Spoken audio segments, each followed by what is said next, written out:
Le type de document qu'on réalise le plus souvent avec un outil tel que Slides ou PowerPoint, c'est la présentation. Allons-y.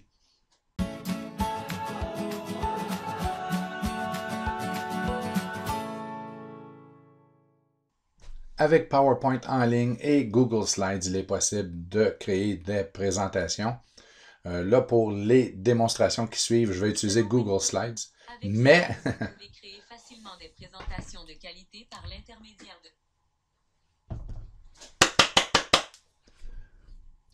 avec des outils tels que PowerPoint Online et Google Slides, le type de présentation que l'on crée le plus souvent, ce sont... Avec des outils tels que PowerPoint Online et Google Slides, le type de document que l'on crée le plus régulièrement, ce sont les présentations. Donc, allons-y, nous allons en créer une maintenant. Et pour les démonstrations, je vais utiliser Google Slides tout simplement pour sauver un peu de temps.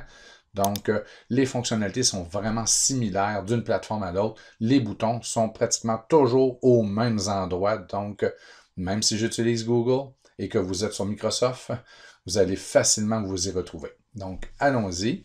Je viens de créer mon fichier qui est vide, la fameuse diapositive blanche. Je vais utiliser un modèle. Donc, allons-y. On pourrait utiliser le modèle suggéré ici. Ou encore, si on préfère celui-ci, on y va. C'est la même chose chez PowerPoint. Et maintenant, pour créer une présentation qui est une série de diapositives séquentielles. Donc, on a notre modèle, on inscrit le titre. Pardon. Vous avez déjà les polices de caractères qui ont été sélectionnées pour vous.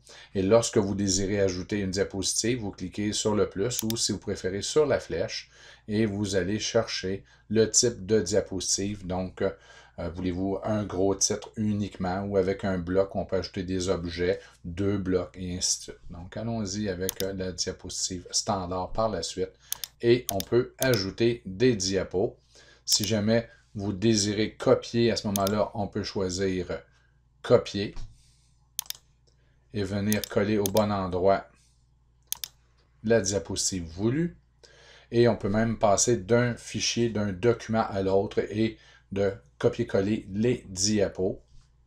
N'oubliez pas d'aller avec le bouton de droite sur les vignettes des diapos pour avoir plus d'options. Même chose sur les objets. Donc, lorsque vous êtes à l'intérieur soit d'une boîte de texte ou que vous avez importé une image, n'oubliez pas d'utiliser le bouton de droite de la souris pour voir les paramètres de mise en page, ou si vous êtes sur un objet, vous allez voir ici les options de mise en forme. C'est la même chose du côté de PowerPoint. La seule différence dans PowerPoint, c'est que vous avez plusieurs barres d'outils dépendant le titre ici que vous allez choisir. Donc, la barre d'outils, elle s'adapte à la catégorie ici que vous avez sélectionnée. Chez Google, tout entre dans le même écran.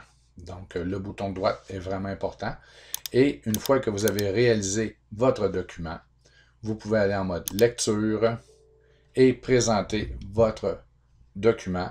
Et à chaque fois que l'utilisateur fait la flèche de droite, ou Enter, Entrée, il passera d'une diapositive à l'autre.